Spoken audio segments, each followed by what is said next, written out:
एक शाम प्राची टीवी पर सीरियल देख रही होती है। तभी उसकी सास वहां आती है। अरे सीरियल में तो ऐसे मग्न है जैसे आज रात का खाना पड़ोसी आकर बनाएंगे। मुझे पता ही नहीं था आपने अपने बेटे की शादी पड़ोस में भी की हुई है। हैं? मतलब? मतलब इस घर में सारा काम बहू ही करती है, आप तो सिर्फ खर्राटे मारती हैं। अच्छा जी, फिलहाल तो तुम आराम फरमा रही हो, चलो जाओ, ये मेरे टीवी देखने का समय है। आहा, इसीलिए मुझे भगाया जा रहा है। सॉरी, अब तो बिल्कुल नहीं जाऊंगी। प्राची की इस बात पर दोनों सास बहू के बीच टीवी रिमोट के पीछे बच्चों जैसे छीना झपटी शुरू हो जाती है, जिसके बीच श्लोक भी काम से घर वापस आ जाता है। आज मेरी चूहे बिल्ली की जोड़ी किस बात पर झगड़ रही है? अरे तेरे बीवी मुझे टीवी ही नहीं देखने दे रही। अरे तुम्हारी मम्मी मुझे खाना बनाने के लिए फोर्स कर रही है। अरे वाह, ऐसे बेतुके रीजन पर तो बच्चे भी झगड़ा नहीं करते। अरे मुझे कुछ मत बोल, सब इसने ही शुरू किया है। हाँ हाँ, जैसे आप तो बहुत दूध की धूली है ना। अरे बस, दोनों चुप। प्राची जाओ, खाने की तैयारी करो। और माँ तुम छोड़ो, तुम्हें क्या बोलूं, शांति से अपना सीरियल देखो, मुझे दोबारा लड़ने की आवाज सुनाई नहीं देनी चाहिए। ऐसा बोलकर श्लोक वहां से चला जाता है, जिसके पीछे पीछे प्राची भी कुछ न कुछ बड़बड़ाते हुए रसोई में चली जाती है। हाँ हाँ, सासू जी को तो कुछ बोलेंगे ही नहीं, बस मुझ पर ही हुक्म चलता है, खाना बनाओ, जैसे मैं इनके घर में खाना बनाने के लिए आई हूँ। इसी तरह शाम बीतती है और रात को श्लोक और प्राची की सास खाना खाकर सोने चले जाते हैं, लेकिन प्राची गुस्से में कुछ खाए बिना काम में ही लगी रहती है। इस घर में किसी को घंटा फिक्र नहीं पड़ता, मैं खाऊं या भूखी रहूं। प्राची कुछ देर के लिए रसोई से बाहर जाती है और जैसे ही वापस आती है तो वहां दूध का भरा ग्लास देखकर हैरान रह जाती है। फिक्र पूरी है, बस दिखाना नहीं है। प्राची दूध पीकर सोने चली जाती है और अगली सुबह एक बार फिर सास बहू का कार्टून नेटवर्क स्टार्ट हो जाता है। ये तुमने ही किया है। अरे अजीब जबरदस्ती है, मैं बोल रही हूँ मैंने कुछ नहीं किया। दोनों ने मिलकर पूरे घर को पागल खाना बनाया हुआ है।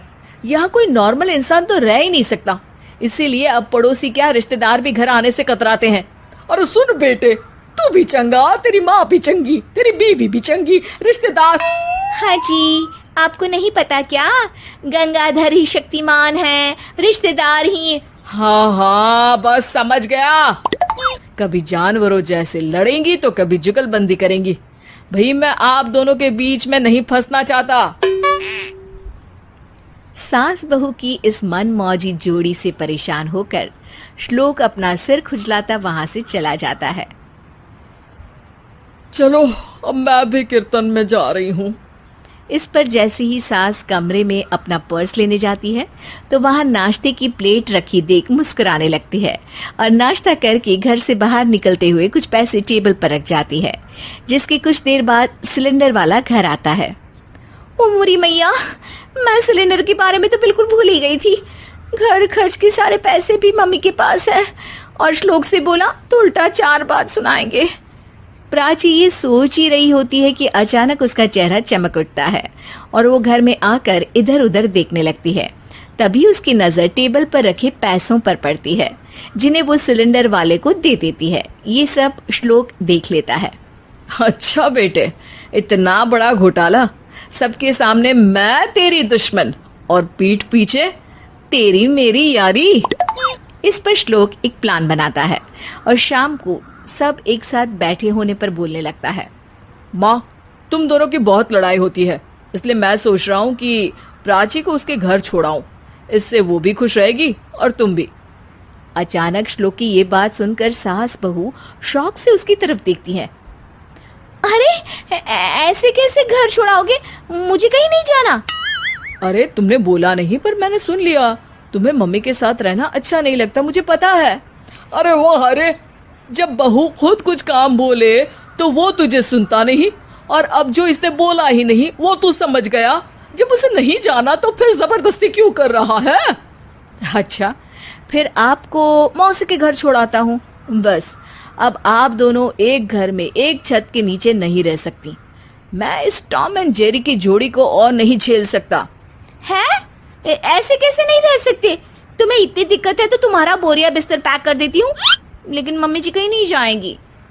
बिल्कुल यही सुनना था मुझे। अगर दोनों में इतना ही प्यार है फिर हर वक्त ये लड़ाई का नाटक क्यों करती हो? देखा मैंने कैसे माँ किचन में दूध रखती है और तुम उनके लिए कमरे में नाश्ता रखती हो, और कैसे वो पहले ही तुम्हारी दिक्कत समझकर घर में पैसे रखकर बाहर जाती है।